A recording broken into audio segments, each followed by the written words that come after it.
Isang linggo, atin pong nakilala ang isang bukod-tanging pamilyang hindi nawawala ng pag-asa. Patuloy po nating susundan ang kanilang pakikipagsapalaran dahil layunin din namin na sila'y matulungan.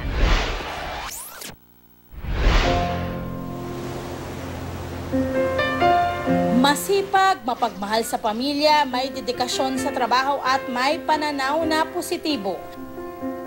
Ito ang mga dahilan kung bakit kahanga-hanga ang kapuso nating si Ali, ang mangingisdang tinamaan ng polio.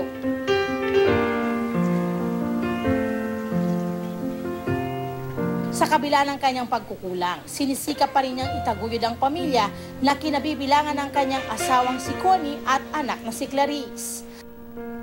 Sabi ko po na hindi titigil yung mundo nyo dahil may kapansanan kayo. Bagkos, lumabang kayo. Dahil kahit ganyan kayo, pinapakita nyo sa mga tao na kaya nyo mamuhay ng normal. Ang ipinamalas niyang katatagan ang siyang nagudyok sa amin upang siya'y balikan. Dahil misyon namin na siya'y matulungan. Para siguradong masusurpresa sina Ali at ang kanyang mag-ina, sinadya namin kuntsabahin ang kanilang mga kapitbahay at kamag-anak. Yun pong si Kagawad John, sabi po niya sa akin, mayroon ka bang gagawain bukas? Sabi ko, wala naman. Bakit? Kasi magpapasama sana ako sa'yo, pumunta doon sa kapatid mo. Mula sa kanilang tahanan sa Paumbong, Bulacan, dinala namin si Ali sa Hagonoy, Bulacan, kung saan nakatira ang apat niyang mga kapatid. Lupit mo, kuya. Ang inakala niyang pabor para sa kaibigan, nauwi sa isang bonding moment nilang pamilya. Kasama ako, sige, para magkita-kita rin naman kaming magkakapatid. Yun nga po, kung nandun na ako, nangyari po yung kaming apat na magkakapatid doon, nagkasama-sama na.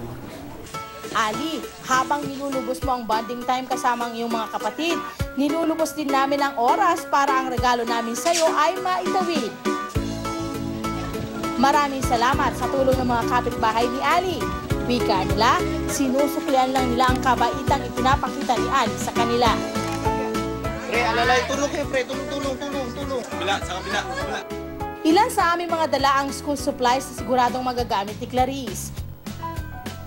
Itong malaking refrigerator na puno ng sari-saring meat products para naman sa asawa ni Ali na si Connie. May bonus pang kitchenware na magagamit nila sa pag-uumpisa ng negosyong kainan.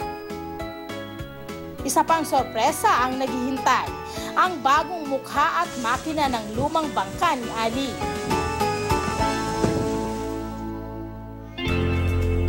Ang 4 na oras na pagkawala ni Ali, sulit na sulit kasama ng kanyang mga kapatid. Sumama sila para po makita na rin nila yung aming magulang. Dahil gawa nga po ng may sakit, ay hindi po makaalis na ng bahay.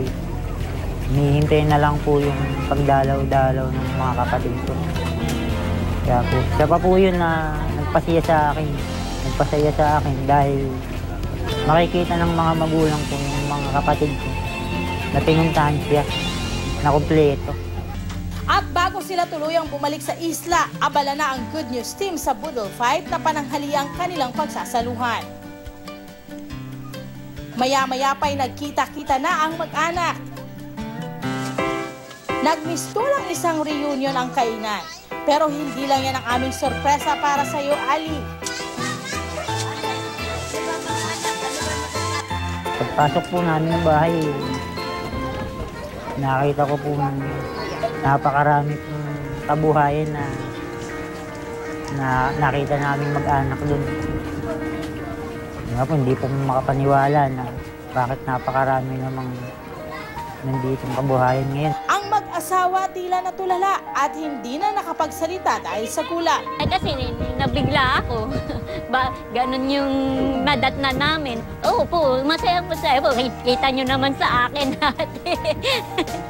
Hindi lang po yan ang aming handog. Kung merong mga paninda, dapat meron ding kagamitan. Naiisip ko ngayon na kagaya po ng pagpumasama ang panahon,